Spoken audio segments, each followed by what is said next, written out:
Well, it's wonderfully still in here. Usually in these places you have some background air conditioning sound, but here you just have stillness. So we can start by noticing that it is still in this room.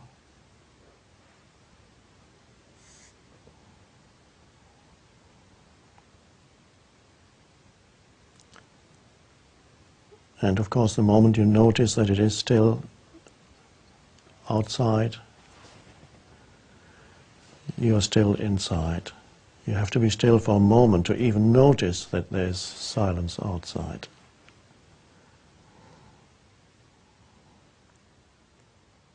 So it's already a meditation to notice that there is stillness.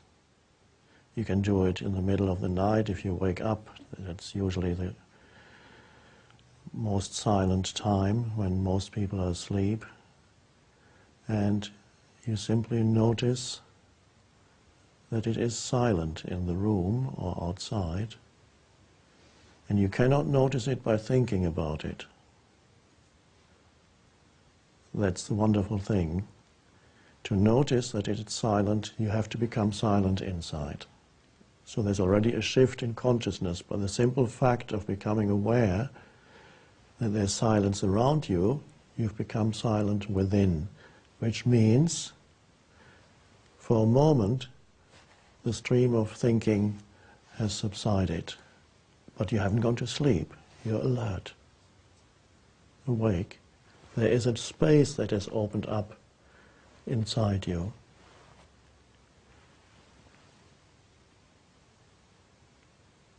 And I would say that the silence is part of nature also, because wherever you go in nature, and we'll be talking about that,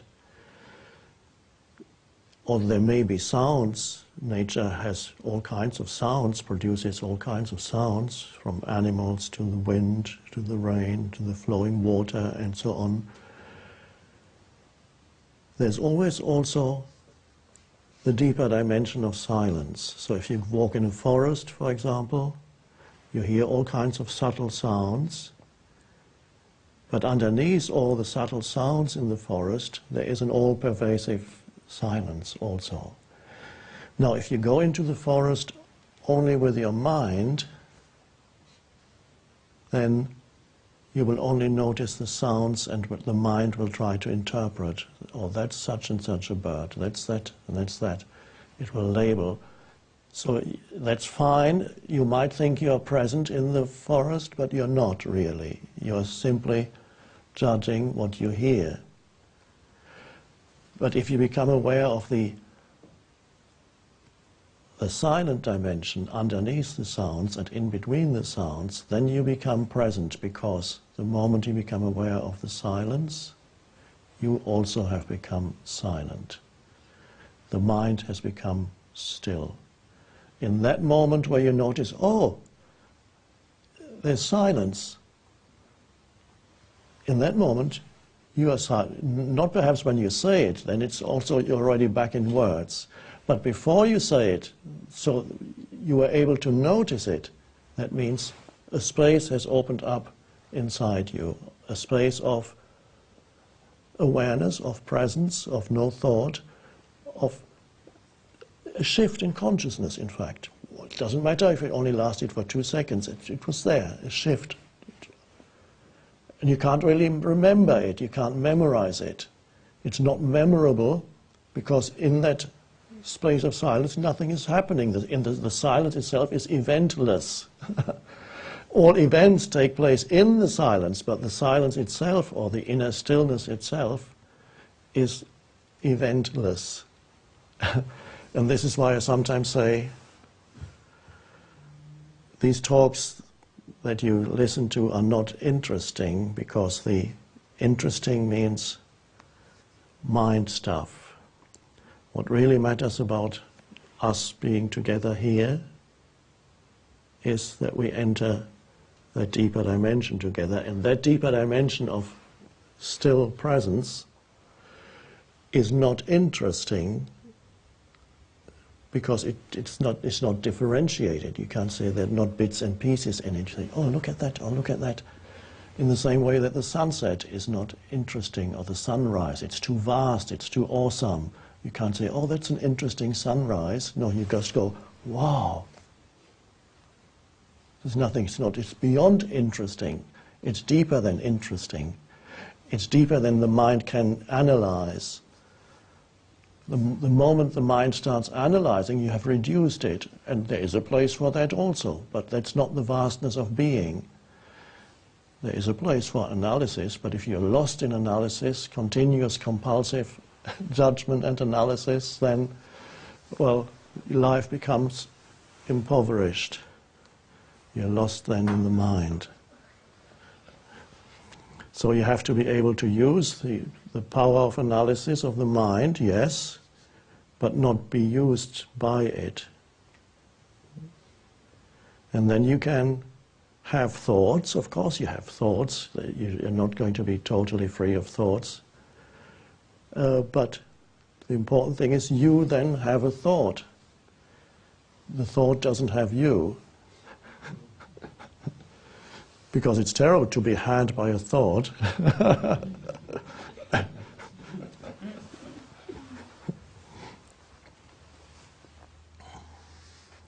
I have to remember as we sit here and I talk to this wonderful intimate group, which I had years ago. I had meetings like this in living rooms. That was wonderful. And then the groups became too big. And now we have something strange. We have a little group here and a vast group of people that I actually don't see, but we attempt to connect on the unseen, where the lens of the camera is. There are thousands of people apparently behind that lens.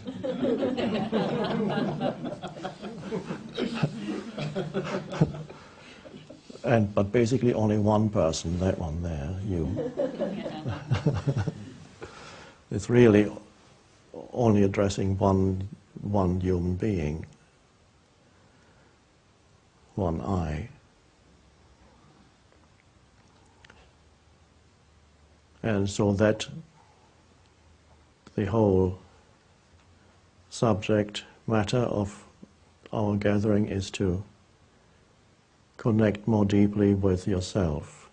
And we may be talking about nature, but really we're talking about yourself, to go deeper so that you have a very deep connection with who you are beyond the movement of thought,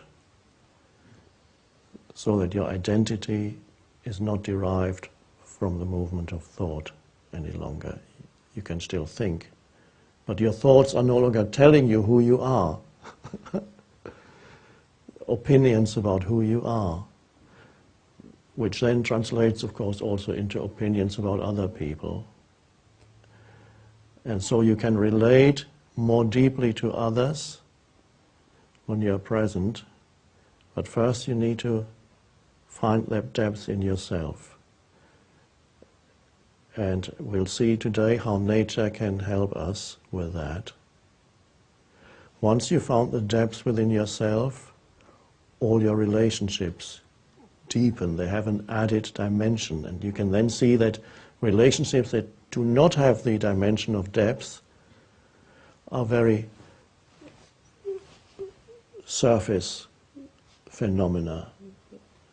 There's no true relationship. It's just two mind-made entities are really, two minds are bouncing off each other with their opinions and mental positions and so on.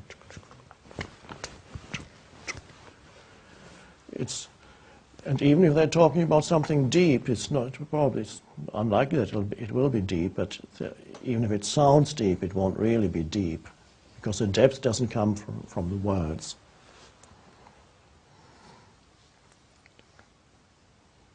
Now you may, I don't know if each one of you perhaps remembers something that I remember. I don't often talk about the past, but I'll just bring it in, just one little memory now, because it's relevant to this moment, what we are saying now. And perhaps you have a similar memory. I have a memory of being 10, 11 and 12 years old and being mostly unhappy as a child because of I was unhappy at school, didn't like that at all. At home, my parents were usually in conflict, so there was no peace there, and if there was peace, I knew it was only a brief interval between conflict.